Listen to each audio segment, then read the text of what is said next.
Hey guys, tonight we slip off our modern slippers and tiptoe barefoot into a world where your house smells like smoke, your cleaning supplies double as soup ingredients, and your idea of spring cleaning involves more prayer than polish. That's right, we're heading deep into a medieval peasant's cottage to find out how on earth people kept their homes remotely clean, without anything even resembling soap. Picture it. You wake up on a straw-stuffed mattress that pokes, your back with all the charm of a bundle of pine needles. The smell hits first, smoke from the fire you never really put out, earthy damp from the clay-packed walls, and maybe a whiff of the pig that's currently snoring in the corner. Good morning, your eyes are still adjusting to the smoky gloom, as you sit up and immediately stub your toe on a wooden stool. It's handmade, slightly lopsided, and covered in yesterday's spilled broth. The floor beneath it is not exactly hardwood. In fact, it's a packed earth floor, partially covered, with rushes that haven't been changed in, well, longer than you'd like to admit. So before you get comfortable, take a moment to like the video and subscribe, but only if you genuinely enjoy what I do here. And hey, tell me in the comments, where are you watching from, and what time? Is it there? Now dim the lights, maybe turn on a fan for that soft background hum, and let's ease into tonight's journey together. You trudge across the cool, uneven ground of your one-room home. Your feet crunch on old straw and small bones, and something sticky tugs lightly at your heel. You're not going to ask what it is. There's a faint glimmer of morning light sneaking in through the wooden shutter that doesn't quite close, cutting across the dust dancing in the air. You wave your hand through it, but it's like trying to part the sea with a spoon. Outside, roosters are yelling. You know it's time to start tidying, and yes, that includes dealing with whatever the dog dragged in last night. Medieval houses didn't have entryways or tidy foyers. They had doorsteps that led straight into the chaos. The first step in your daily routine is always damage control. The pigs often sneak in during the night looking for scraps. And pigs aren't polite guests. They knock things over, nudge embers from the hearth, and if you're really unlucky, leave a steaming surprise near your bed. You grab a wooden scoop, mutter something that probably shouldn't be translated, and start shoveling. Next, the dust. Medieval people might not have had vacuums, but they understood the power of a good broom. Yours is a crude thing made from bundled twigs tied to a stick, effective in a primitive weapon sort of way. You sweep toward the door, but of course the wind is not cooperating. The dust swirls back into your face. Blessings, you cough and squint, and yes, that is a small toad hopping out from beneath the bench. He's fine. He lives here now. You reach for your bucket and cloth, more on those later, and decide to give the wooden surfaces a quick wipe. They're slick with grease, soot, and what may have once been turnip juice. Still, there's a strange comfort in this routine. You know every groove of that rough-hewn table, every wobble in the stool. Modern. Cleaning products not a thing. The most luxurious peasants might add some ashes to their water. Lye from wood ash is mildly caustic and was sometimes used as a kind of cleaner. But mostly, you're relying on physical effort and an acceptance that clean is a flexible concept. By now, the room smells different, less barnyard and more charred wood and wet leaves. Improvement? You decide yes. Historians still argue whether medieval peasants truly cared about hygiene or were just battling visible grime. The truth is probably somewhere in between. You care about appearances, at least enough not to offend the reeve, the priest, or your neighbor Maud who judges everyone silently from her window. You peek outside, rain of course. Your cleaning day just got muddier. Back inside you prod the hearth. The embers from the night before are still warm and you add some dry twigs. The fire catches slowly, reluctantly, like a grumpy old man waking up. You'll need it, partly for warmth, partly to boil some water, and mostly because without smoke, your thatched roof becomes a playground for dampness and insects. Let's not forget the animals. Your home likely includes some very non-human roommates. Chickens cluck from under the bench.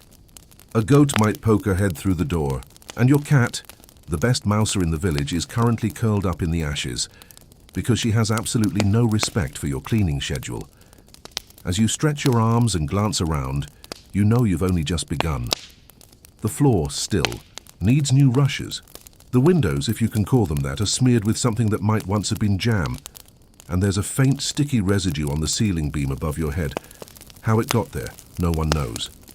It's a mystery for the ages, but that's a problem for later. Right now, you tie your rough woolen smock at the waist, grab your crooked broom again, and prepare to tackle the next part of the cottage, the floor. Because if you don't, Maud, it'll stop by and sniff the air with that theatrical little frown of hers. And somehow that's worse than mud on your blanket. You glance down at your floor, the great canvas of your daily existence.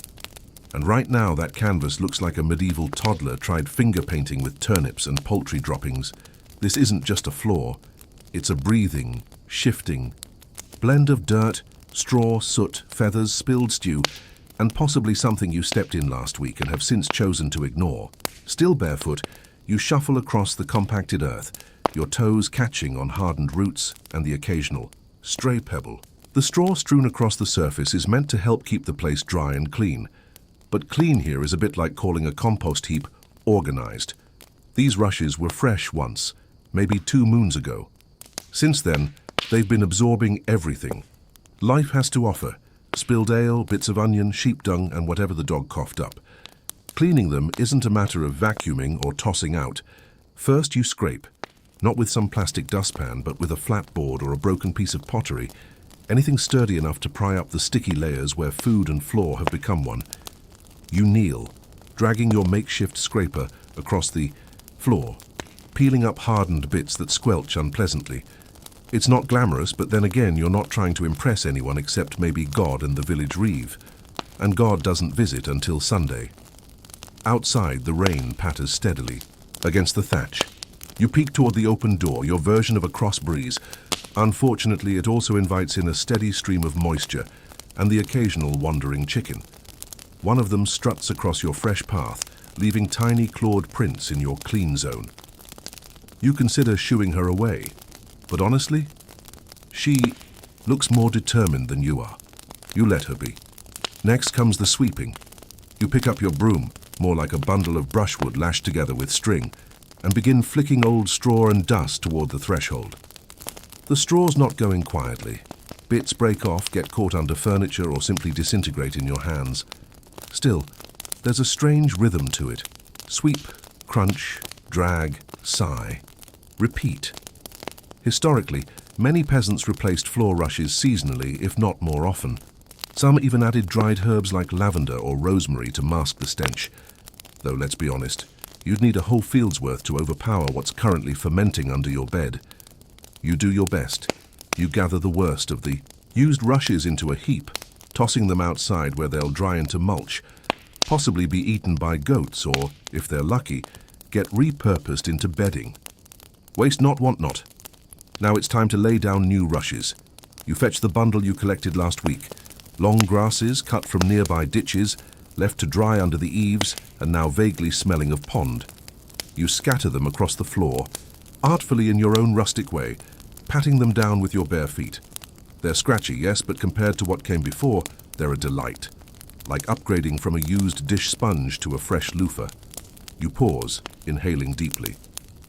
The room smells like wet hay and smoke, but that's better than chicken droppings and old onions, so you count it as a win. Meanwhile, your neighbors have started their routines too. Through the open shutters, you hear Maud next door smacking something, possibly a carpet, possibly her husband. The air carries the soft clatter of wooden bowls being rinsed and the occasional cluck of a very angry hen. It's a symphony of domesticity, medieval edition.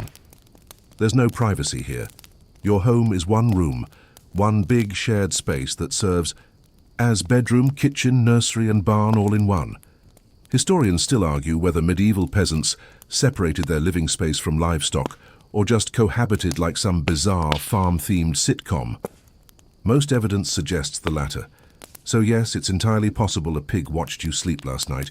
You wipe your brow, which now sports a modest layer of sweat and ash. It's not even noon. Looking around, the room does look slightly better. The new rushes brighten the ground. The light filtering through the smoke hole in the roof actually catches on a clean patch of wood, and for one brief, shining moment, you feel like a noble. And then the dog vomits in the corner. You groan, grab your rag and get back to work. It's here you start to question things like, How did people survive without modern cleaning products? But believe it or not, cleanliness was important even to peasants. Not the obsessive, lemon-scented sparkle we might crave today, but enough to keep illness somewhat at bay, enough to feel like you had control over something, anything, in a world ruled by plague, taxes, and pigs with attitude. Quirkier still, some medieval people believed dirt could actually protect them. There's a record of villagers rubbing mud or charcoal onto their bodies during plague outbreaks, hoping the grime would keep disease at bay. Maybe in some reverse psychology move, they thought death wouldn't want to touch them, like an immune system made of filth. Of course, not everyone agreed.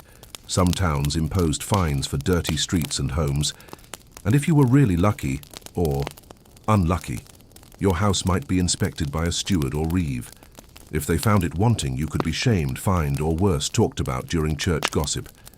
And that, dear sleeper, is worse than death in some circles. With the floor finally resembling something less like a battlefield, you sit back on your heels.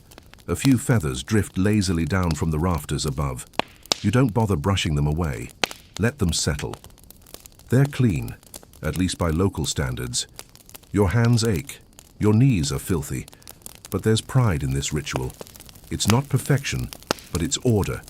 A small piece of control in a world where nature, superstition, and hunger rule supreme. And if you happen to throw a bit of sweet rush or mint under Maud's window, well, that's just good neighborly behavior, right? The floor's looking halfway decent, which is to say it no longer resembles the inside of a compost bin. But now your attention turns to the less cooperative parts of the cleaning process, the surfaces. And by surfaces, we mean the 3 rickety benches, 1 splinter-prone table, a lopsided cupboard if you're fancy, and an assortment of wooden bowls and utensils that look like they've lived through several Viking raids. You shuffle toward the table, armed with your most versatile cleaning tool, a cloth that might once have been part of a tunic. It's mostly grey now, stained with grease and smells slightly of stale meat. But it's your cleaning rag, and like most things in your house, it does triple duty. Yesterday it dried your hands. Today it's for wiping down the furniture. Tomorrow? Bandage, maybe. You dunk the cloth into your cleaning solution, and what is this magical potion? Not soap, heavens no. Real soap is expensive, and most peasants only see it during religious holidays or funerals. No, your concoction is a rustic blend of hot water, a dash of vinegar if you're lucky, and a bouquet of stale herbs. Sage, thyme, and lavender are common, not just because they smell pleasant, well, less unpleasant, but because some believed they warded off sickness, or at least evil spirits with a bad sense of smell. You wring the cloth out, sending a few unfortunate bits of leaf tumbling to the floor, and begin scrubbing the table. The wood is rough and warped, and your cloth catches on every splinter, but it gets the job done eventually. You work in circles, muttering to yourself as you go, not out of madness, well, maybe a little, but because muttering is part of the rhythm. Cleaners today might listen to a podcast. Your version is low-grade mumbling and soft curses directed at ancient stains. As you move to the benches, you spot something sticking to the underside. You give it a tentative poke. It's old, possibly cheese, possibly not. Best not to speculate. You scrape it off with your fingernail, flick it outside, and count that as a win. Historians still argue whether medieval homes were really as filthy as we imagine. Sure, some sources describe homes filled with smoke and rodents, but others note efforts to sweep, scrub, and perfume. Context matters. A peasant's idea of clean is different from a merchant's, and both are miles from what your modern nose would tolerate. Still, there's evidence of people trying. Aromatic herbs were stuffed into cracks in the walls to deter pests. Branches of juniper or rosemary were burned for their scent and their supposed purifying properties. Some even chewed parsley or fennel seeds to freshen their breath, which, considering the diet of boiled cabbage and pickled fish, was an act of mercy for all involved. You reach for the cupboard next. Its hinges creak like a mournful ghost, and inside everything is stacked with care but not necessarily clean. Wooden bowls are wiped, not washed. After all, water is scarce, and even when available, it's not always the most trustworthy. Remember, the same stream that gives you water might also give the cows a bath. You take out the bowls and give them a good wipe, checking for any new signs of life. Hello, mold. In one, you find a forgotten scrap of bread, now more rock than food. You break it in half, toss a piece to the dog, and he sniffs it before deciding even he has standards. And yet, this is a strangely peaceful part of the day. The rain has softened into a gentle hiss on the roof. The fire crackles behind you. The scent of sage water and wet wood fills the air, which by medieval standards is practically spa-like. You hum a tune you half remember from church, something about saints and salvation. But your current savior is elbow grease. You step back to admire your handiwork. The table gleams dully in the low light. The benches are less grimy, if not exactly pristine. There's a strange pride in it all. You may not have polish or sanitizer, but you have tenacity, a vinegar rag, and the sheer force of will. Of course, the cloth now looks like it's been through a war. You rinse it out in a bucket of tepid water, watching the grey swirl like some witch's potion.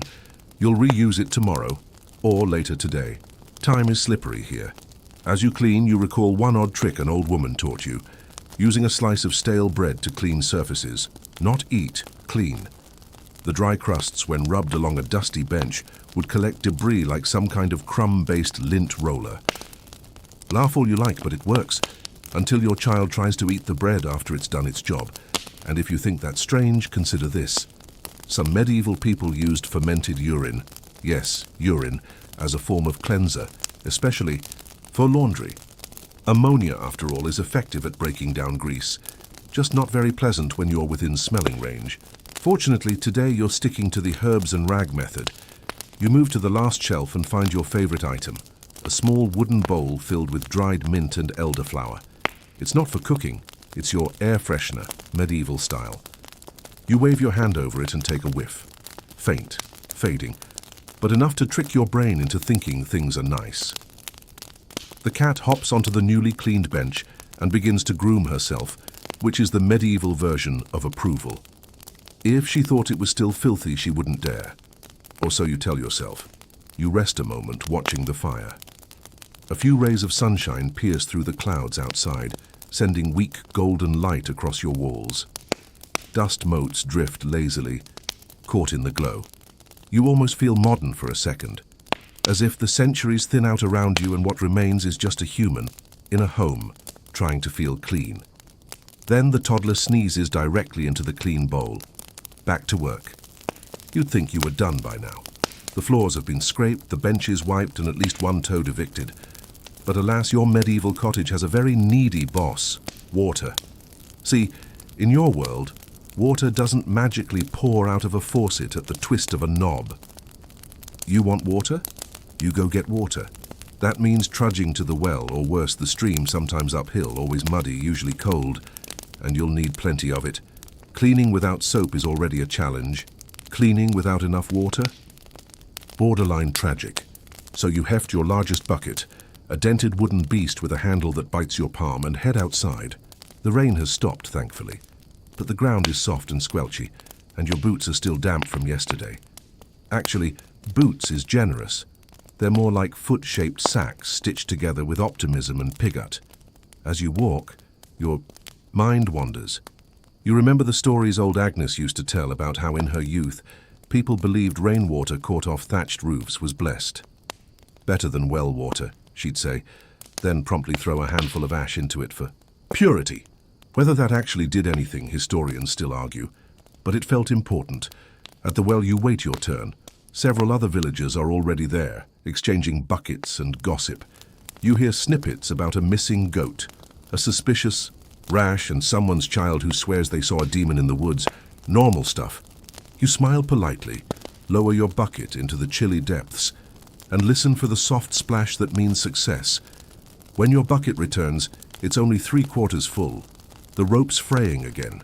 You make a mental note to not make mental notes, because nothing ever gets fixed unless someone nearly dies from it. Hauling the full bucket back home is a test of strength, balance, and grit. You spill a little. Okay, a lot. But enough makes it back for a decent cleaning session. Inside, you carefully pour some of the water into a wide wooden basin, already half filled with older, grayer liquid. You top it off with a steaming ladle from the hearth. You've learned it's better to warm your water when you can. It doesn't make the job easier, but at least it stops your fingers from turning blue. Now comes the elbow grease. You take your second best rag, the first one still drying from the cheese incident, and dip it in the water. The cloth comes up, warm and heavy, dripping with the color of wet wool. You wring it out, watching little eddies swirl away grime you don't even remember collecting. First, the walls. Yes, the walls. You'd be amazed what ends up on vertical surfaces when you share a room with toddlers, chickens, and the occasional inebriated cousin. You drag your rag across the rough plaster. Dust clings to the uneven surface like it's been paying rent.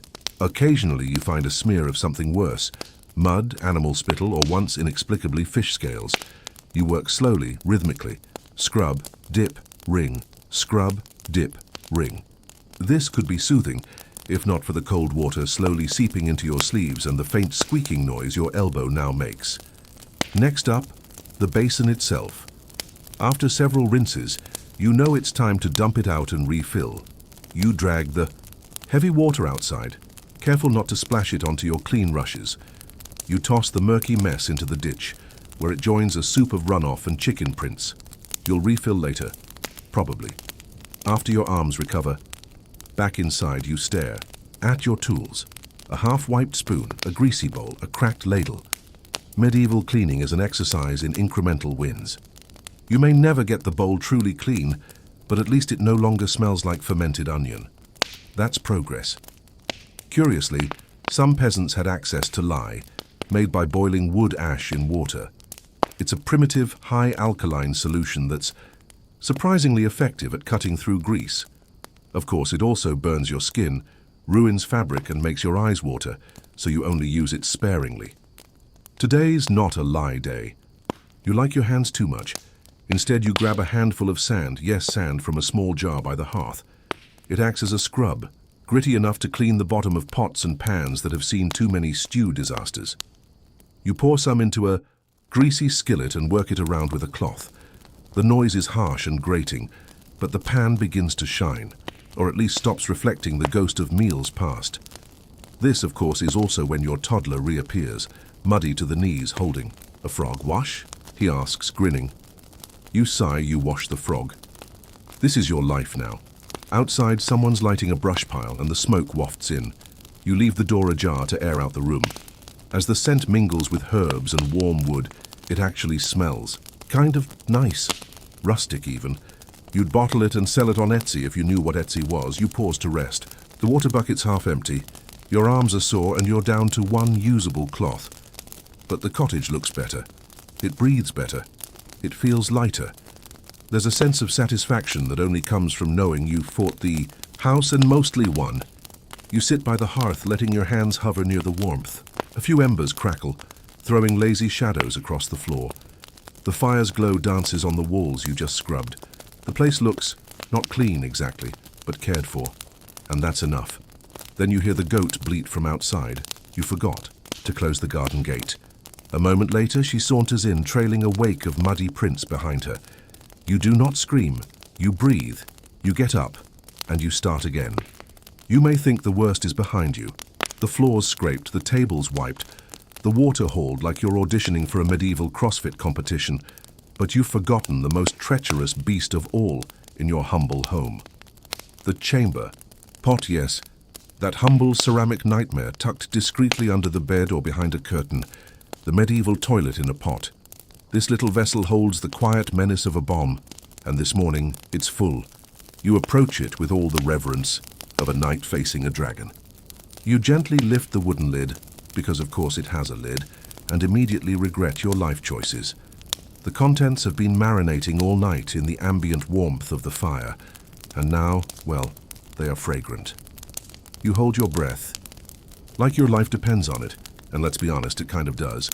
You pick it up gingerly, arms stiff like handling cursed treasure. No sudden movements. The goal is simple. Make it to the midden heap without sloshing. Outside you go, chamber pot held at arm's length. The path is muddy. The wind kicks up. A chicken darts across your feet, and you do an awkward hop spin that would make a court jester proud. Somehow miraculously, you stay upright. The pot does not. You dump it in the heap with a splat that echoes in your soul. Now comes the cleaning. You trudge back, Refill your water bucket with disgusted determination and rinse the pot. There's no bleach, no lavender-scented disinfectant, just water, ash, and if you're feeling luxurious, a splash of vinegar. You scrub with a rough cloth and a resigned expression, muttering as you go. To be fair, you're not alone in this. Every peasant family manages their own chamber pot, and in cities, things are arguably worse. Residents might dump them out windows. With a shout of "Gardiloo," a charming warning that essentially means "heads up, poop incoming." Historians still debate how effective such warnings actually were. Back inside, the air now smells faintly of vinegar and defeat, but at least the chamber pot is clean. For now. You return it to its spot, tucking it away with a kind of reverence. May it remain empty for at least an hour, but you're not done with bodily functions just yet, because now it's time to deal with the scraps. The uneaten bits of last night's meal, the bones, the withered cabbage leaf someone tried to feed to the dog, and even he rejected.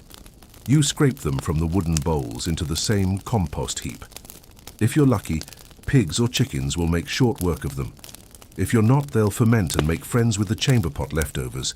You return inside, wipe the table one more time, and sigh. The next task is one you never get. Used to airing the bed. Now the word bed might be misleading. You don't have a plush mattress or even a feather-filled sack. No, your bed is a wooden frame filled with straw, covered in coarse linen, and shared with at least one other person. Maybe a child, maybe a spouse, maybe a surprisingly territorial cat. It's not big, it's not soft, and it's certainly not private. You strip off the linen, take it outside, and shake it vigorously. A small cloud of dust and hay particles explodes into the air, followed by something that looks suspiciously like a beetle. You pretend you didn't see it. You spread the linens over the fence to catch what little sunshine is available. They'll smell marginally better after a few hours in the breeze. Probably. You fluff the straw as best you can, picking out the worst of the debris. It's pokey and awkward, and you find one small bone fragment that raises more questions than you're willing to entertain. You toss it aside and carry on. Historians have found records suggesting some peasants refreshed their bedding straw every few months, though it depended on the harvest, the household, and whether the pigs had been extra destructive that season. Some people mixed herbs like lavender or pennyroyal into their straw to deter fleas and lice, though there's debate over how effective that actually was. You do it anyway. It smells nice, and at this point that's good enough. You glance around the room and now finally the place is starting to look tolerable. The fire is steady, the floor is cleaner than it was yesterday, and the chamber pot has been pacified. For the moment the house feels like it's cooperating. Of course, this is when the wind changes. A cold gust slips through the wall cracks and rattles the shutter. A chill runs down your spine. You rush to stuff cloth into the gaps, an old trick, to keep the draft at bay. Some households even smeared mud mixed with hair or straw into their wall cracks for insulation. You tried that once. The dog licked it clean. The wind knocks over your herb jar, and dried mint scatters across the table.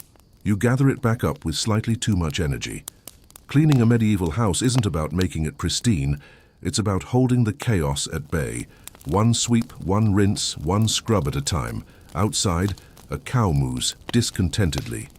You think about ignoring it. Then you hear the splatter of something unpleasant hitting the fence. You definitely ignore it.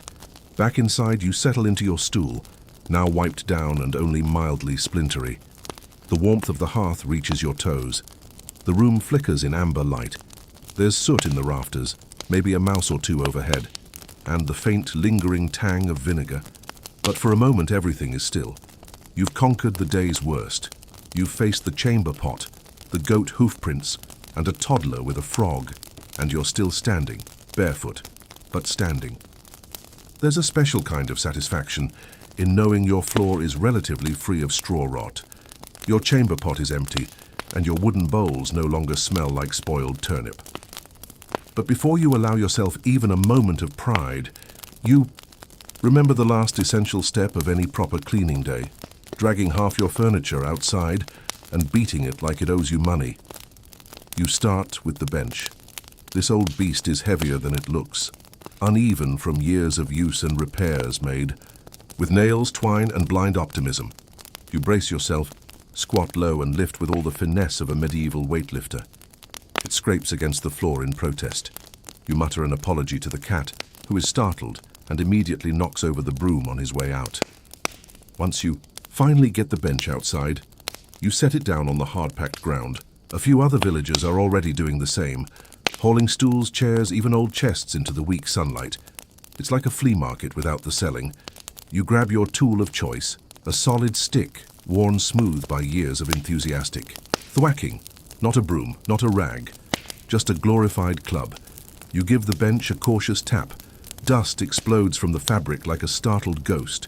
You cough, blink, and then swing again, harder this time. Whack, whack, whack. It's strangely therapeutic.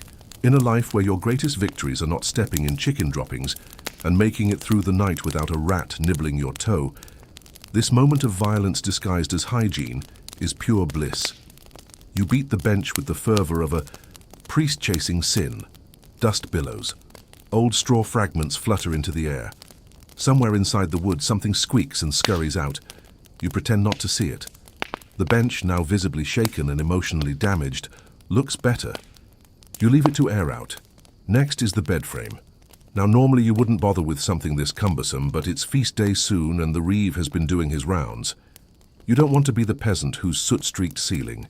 Beams get tutted at in public, so you recruit help, your eldest child who sighs dramatically but helps anyway. Together you drag the frame out into the daylight, the straw mattress left behind to sulk in a corner. You take turns beating it like you're exorcising a spirit. Bits of dust, feathers, and mysterious crumbs fly into the breeze. At one point, you knock loose a clump of something that might have once been cheese. No one touches it. Historians still argue whether this regular furniture beating was ceremonial or purely practical. Some believe it helped keep pests out, while others argue it was just a way to keep up appearances. Either way, it gives you a sense of control, an illusion perhaps, but a powerful one. You move on to the storage chest next, the one where you keep all your valuable items, a slightly nicer tunic, your feast day wooden spoon, and the comb with only 2 teeth missing. You heave it open. Inside, everything's covered with a fine layer of ash. You sigh. The soot is eternal. No matter how often you sweep, scrub, or swear, it clings to everything. It floats up from the hearth, sticks to beams, and settles into your soul. You take a damp cloth and begin wiping, slow and steady, watching the ash smear like old charcoal. You've heard tales of nobles using vinegar and salt mixtures to scrub the walls. You tried that once. The dog licked that clean too. But you try again.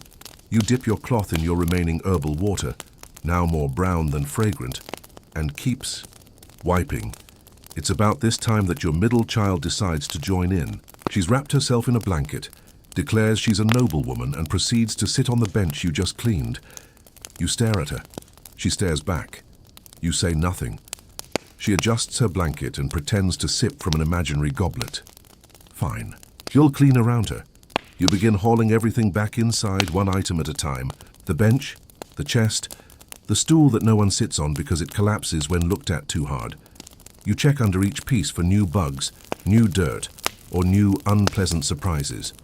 One day, you hope to make it through this routine without finding a dead mouse. Today is not that day. As the sun begins to dip, a few neighbors walk by, nodding in approval. It's an unspoken language. You've cleaned, we've cleaned. We're all slightly less covered in soot for now.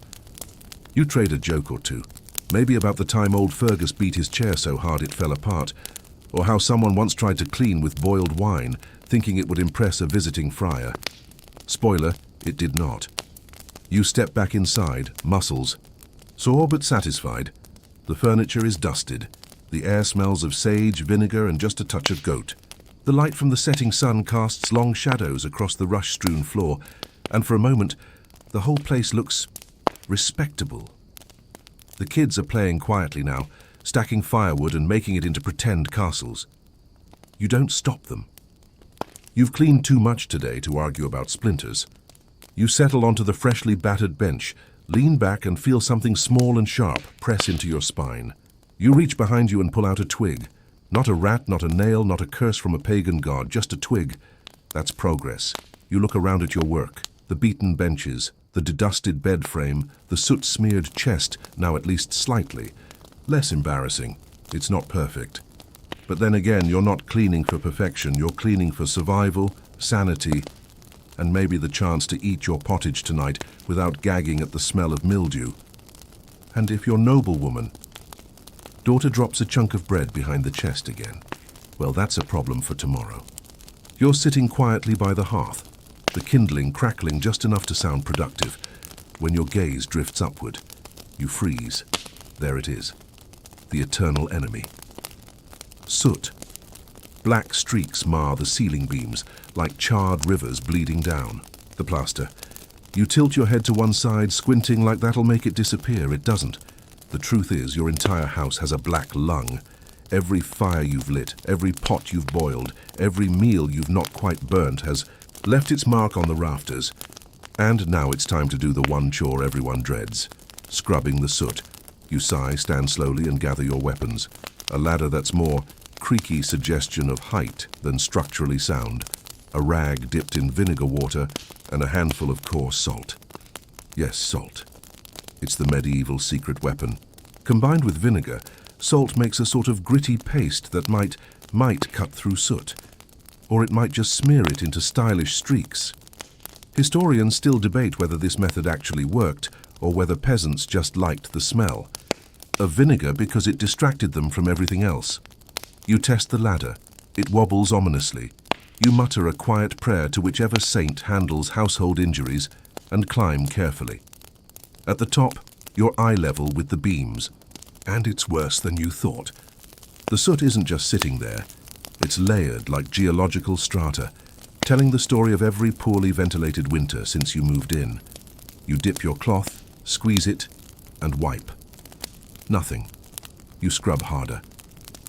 The soot loosens into an inky sludge that runs down your arm. You gag. You scrub more. Slowly, painfully, you carve a semi-clean streak into the grime. It's satisfying in the same way peeling dried glue off your fingers is satisfying, viscerally weird and mildly addictive. Then the ladder shifts. You freeze. 1 foot back down, 2 feet. You leap off just before it collapses sideways with the grace of a dying giraffe. The noise startles the goat, who knocks over a stool. Your noble daughter shrieks. The baby starts crying. You stand in the center of the chaos, covered in soot water and clutching a rag like it's a holy relic. So, yes, you clean the beams from the floor now. You fashion a longer-handled tool using a broomstick and some creative swearing. You tie the rag to the end with twine and resume scrubbing. It's not efficient, but at least you won't break your leg in the process. As you work, you think about fire. Not just the hearth fire that's keeping your toes warm, but the fire, the one that's always a danger. The soot in your rafters. It's more than just ugly. It's fuel. One stray spark, one gust of wind, and poof, your entire home becomes a bonfire. That fear keeps your cleaning focused. Some towns enforced fire safety ordinances even in medieval times. Chimneys were cleaned, hearths were inspected. If your roof caught fire, you weren't just losing your home.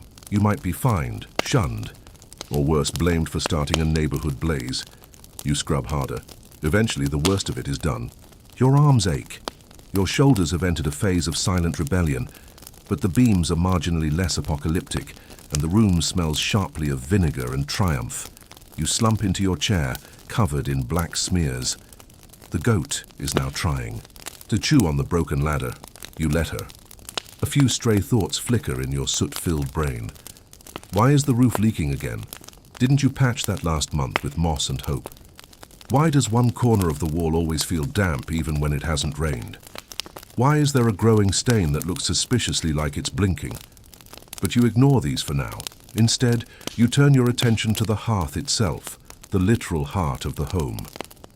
It's where you cook, heat water, dry herbs, and burn your eyebrows when you're too impatient with firewood. You kneel, brush aside the ashes, and begin the slow process of cleaning out the firebox. A small shovel and a clay pot are your tools. You scoop the grey dust, so much of it, into the pot, careful not to let it swirl into the room. It's soft and strangely soothing, like warm snow.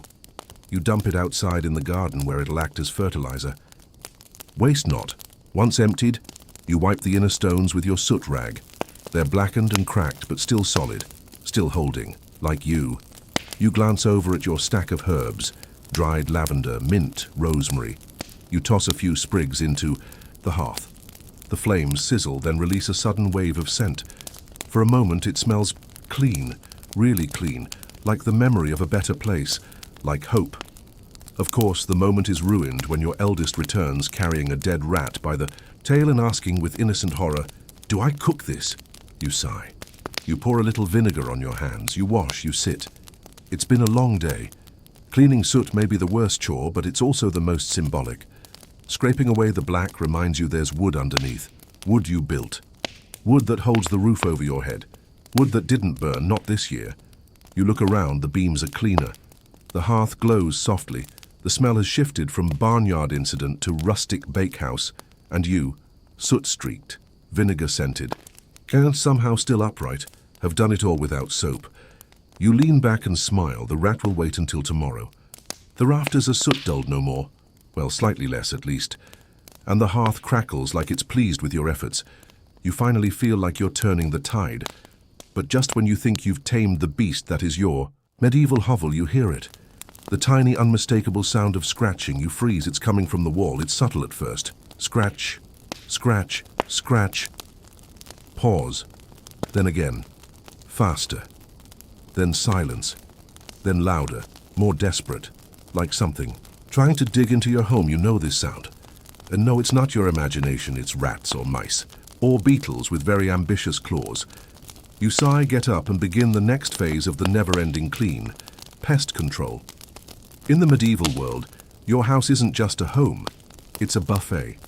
Your earthen floor is warm compared to the outside. Your rushes are soft. Your food is, well, edible-ish. It's no surprise rodents and insects treat your home like a five-star inn. You start with the obvious, a visual sweep. You crouch beside the cupboard, the bed, and the woodpile near the hearth, and sure enough, little black droppings. You sweep them up quickly before the toddler sees and tries to eat one. Again, your cat has been slacking. You give her a disapproving glance, but she's too busy grooming herself on your freshly cleaned bench to care. So it's up to you. You reach for your bag of mint leaves, dried last summer, just for this occasion. Not for tea, for rats. You crumble some into corners and crevices, muttering like an apothecary with a grudge. Mint, pennyroyal, wormwood, these are your weapons. Not because they kill anything, but because they annoy pests enough to maybe convince them to leave. You sprinkle more herbs around the base of your bedding, behind the hearth and under the door frame. The room now smells like a salad, about to go to war. Next, you hang a braid of horsehair over the window, a trick passed down by your grandmother.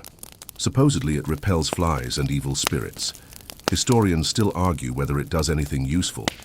But it looks impressive and makes you feel like you've done something, which in these times is half the battle. As for fleas, don't even get started. They're everywhere.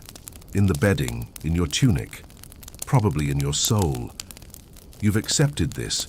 Everyone has. But you fight back in little ways. You grab your flea comb. It's a small thing carved from bone, the teeth slightly warped. You run it through your sleeves, your scarf, your child's cloak. With each stroke, you squint at the comb, half expecting to see something jump. Usually you do. Sometimes you squish it between your fingers. Other times you flick it into the fire with a triumphant flick. You've also got your flea traps, candles in shallow bowls of water. Light one, place it on the floor and wait. Fleas are drawn to the warmth and light, hop in and drown. It's rudimentary. It's also weirdly satisfying. Of course, some days none of this works. Some days, no matter how many herbs you throw or fires you light or brooms you shake, the pests win. You find droppings in your shoes, a mouse in your grain sack, and the horrible realization that a flea just bit your eyelid. But today maybe you hold the advantage. You tie a small sachet of rosemary and hang it from the rafters. It dangles like a strange little charm. Not decorative, defensive. A barrier against rats, fleas, and possibly the devil. The line between superstition and cleanliness is thin here. In truth, it's all one ritual. You clean to banish dirt, yes, but also to keep sickness away and evil. And your neighbor's judgmental glances. Even if it's mostly psychological, it helps. There's a story you once heard. a man who slept on fresh hay every night, rubbed his doorframe with garlic, and never once caught the plague, even as his village fell around him. Of course, he also lived in a windmill by himself and talked to pigeons, so who's to say what really worked? You finish with the last step in pest defense, checking the thatch. You climb a rickety stool and poke your head up into the roof. Thatch is great at keeping rain out. It's also great at harboring nests, bugs, and sometimes snakes. You don't usually see one, but once was enough. Today, you're lucky. A few birds have left some feathers, but no nests. You poke around with a stick, just to be sure. Everything seems quiet. You climb down and dust off your tunic. The house smells stronger. Now a heady mix of vinegar, mint, and dusty herbs. The kind of smell that would send a modern tourist right back out the door, but feels strangely comforting to you.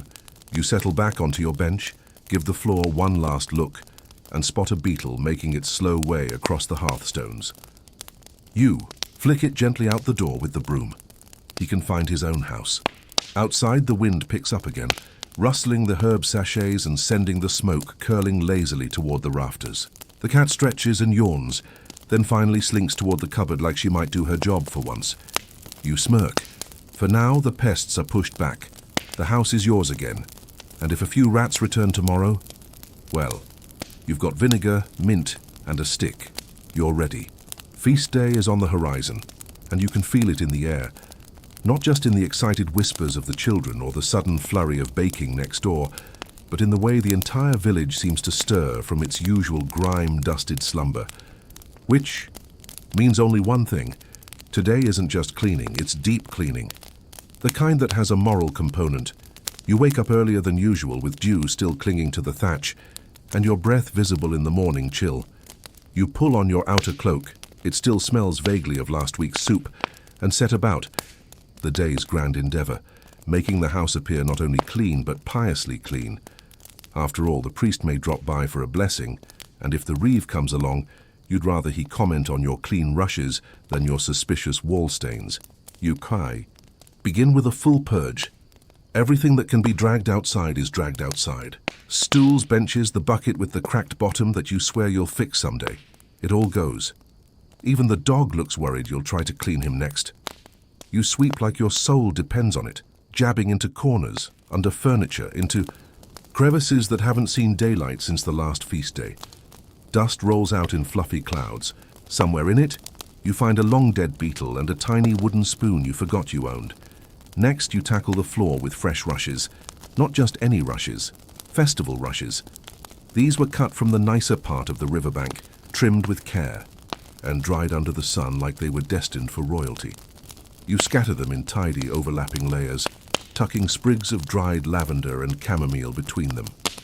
Not because you're being fancy, but because your cousin Miller did it last year, and the priest commented, "You're not about to let Miller win again." The children are surprisingly helpful, which is always suspicious. They carry out armfuls of old straw, help beat out the mattress, again, and even rinse the cooking pots in the stream. You're so caught up in the rare wave of cooperation that you almost miss the youngest quietly painting the wall with mud to make it look like bricks. You don't yell, you just exhale, deeply. The kind of exhale that makes your ribs creak. After scrubbing away the mud mural, you wipe down every wooden surface. Again.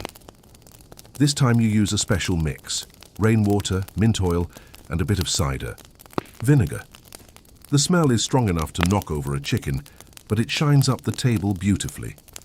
You pause to admire the gleam, then immediately set a warning plate on top to keep anyone from eating directly off it until after the priest has seen it. You take your time with the walls today. You scrub higher than usual, trying to remove the most glaring smoke stains, the thumbprint-sized grease marks, and whatever that dried streak is in the corner. You suspect the dog again. You even tug down the drying herbs and rearrange them into fresh bundles, rosemary, sage, and a few flowers for color. Your neighbor pokes her head in. "It's Maud. Of course it's Maud." "My, your place looks different," she says, in the tone of someone delivering both a compliment and a threat. You nod politely, offer her a weak smile, and try not to fling your vinegar cloth at her face. She leaves after a few minutes of expertly veiled judgment, and you scrub the windows out of spite. Midday arrives, and you prepare the ritual cleaning of your best things. Your only pewter cup gets polished with ashes until it reflects at least some of your face. The tablecloth, woven linen, slightly holy, gets laid out and inspected for weevils. You pick out a few. They're gone now. No one needs to know. You clean the spoons, all three of them. You dust off the family comb. It's missing teeth but still combs, and that's good enough. You might even boil it later just in case. You consider cleaning the cat. You do not clean the cat. The sun begins to set, casting long beams of golden light through the doorway. The house glows. For the first time in months, you can see the rushes, without a haze of smoke, and the air smells faintly of mint, herbs, and effort. You've done it. Your house looks not just habitable, but presentable. Historians still argue whether peasants actually put this much care into feast day preparations.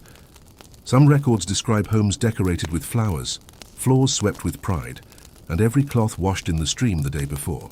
Others suggest peasants lived in a constant state of disorder, but those scholars have clearly never met Maud. As you light the evening candles, low, wide things that sputter before catching, you take one final look around.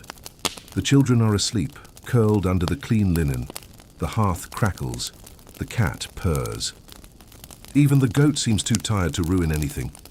You sit quietly at the table, nursing a thin ale and picking at a crust of bread, and feel content.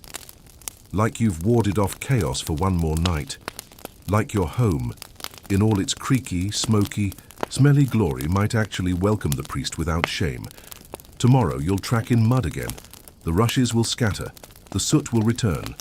But tonight, the floor is dry, the beams are scrubbed, and your cup doesn't smell like fermented onions. For now, that's everything. It's late now. The candles are burning low, just soft stubs of wax melting into the old wooden dish you use as a holder. The fire has dulled to a bed of glowing embers, still warm enough to fight off the evening chill. Outside, the night is silent, except for the occasional rustle of a breeze through the trees or the snort of your pig, settling into his favorite corner of the pen. Inside, your little house glows with a kind of tired peace. You've done everything you can today. More than everything, really. Your bones ache in ways you didn't know were possible. Your fingers are stained with herbs and ash. Your knees are sore from scrubbing. Your back stiff from hauling water. And your eyes burn from smoke and exhaustion. But it's all calm now. You do a final walk around the room, the way you always do before settling in. It's part habit, part ritual. A last tidy, a last sweep, a final pass to make sure the day is truly done. You start at the hearth, poking gently at the coals and banking the fire so it lasts till morning. The iron pot sits beside it, emptied of the evening's thin porridge, rinsed in the leftover water, and wiped dry with a cloth so old it's more memory than fabric. You sweep a few scattered rushes back into place with your foot. Nothing dramatic, just the little messes that always sneak in at the end. A feather. Here a piece of bark there. You scoop them into your hand and toss them into the fire. The room smells like warm wood and sweet herbs. The mint you crushed earlier still lingers in the air, mixing with the faint vinegar tang from the walls and the ever-present smokiness that no amount of scrubbing will ever quite erase. You fold the linen cloth on the table with care. It's stained, sure, but it's clean. Tomorrow it'll hold bread again, or maybe be wrapped around some cheese, if you're lucky enough to trade for any. The children are curled in their straw beds, their little bodies wrapped tight in woolen blankets. You adjust the youngest's blanket gently, tucking the corner in so it doesn't slip. Her breath is steady and soft, and her hand twitches now and then in sleep, probably dreaming of dragons or sugar plums, or just not having to pick rushes. Tomorrow. You sit for a moment beside the hearth, letting the warmth soak into your tired hands. There's nothing left to clean, no more herbs to scatter, no more benches to beat. Just stillness. Just the sound of your own breathing, and the distant echo of a fox yipping in the woods. And so you begin the final sweep. Not literal. Not this time. A quiet walk around the room, eyes tracing the walls, the beams, the corners where soot used to cling. You notice the little details, the dent in the bench where your eldest likes to sit, the curtain that doesn't quite cover the window, the charm made of twine and old beads that hangs above the door to keep out mischief, according to your aunt. You light one last candle and place it on the table. It flickers as if in agreement. Then you blow it out, watching the smoke curl upward into the darkness. And just like that, the house fades into sleep. Now the fire is just a whisper of light behind the grate. The walls breathe with the hush of the evening breeze drifting through the tiny cracks in the timber. The last ember glows like a fading star in a wooden sky, pulsing gently in the silence. You lie down in your straw bed, wrapping the scratchy but familiar blanket around you, the weight of the day lifting as the house settles. The clean rushes beneath you rustle faintly, and the faint scent of lavender tucked among them rises with the warmth of your body. The beams overhead are darker now, their soot barely visible in the dimness, their edges softened by shadow. Outside, the crickets have taken over, their quiet rhythm matching your slowing breath. The wind stirs the herbs hanging near the hearth, setting them swaying gently, like a lullaby written in leaves. In this moment, the world is simple. The cleaning is done. The house is quiet, the floor is dry, the fire is safe. The worries of tomorrow can wait. Tonight, there is only peace. A soft, slow peace that wraps itself around you like a woolen shawl. So close your eyes, dear listener. Let the sounds drift further and further away. Let the flicker of the hearthlight fade behind your eyelids. Let the straw cradle you as the scent of mint and wood smoke lulls your senses into stillness. You've done enough. The house is safe and the night is yours.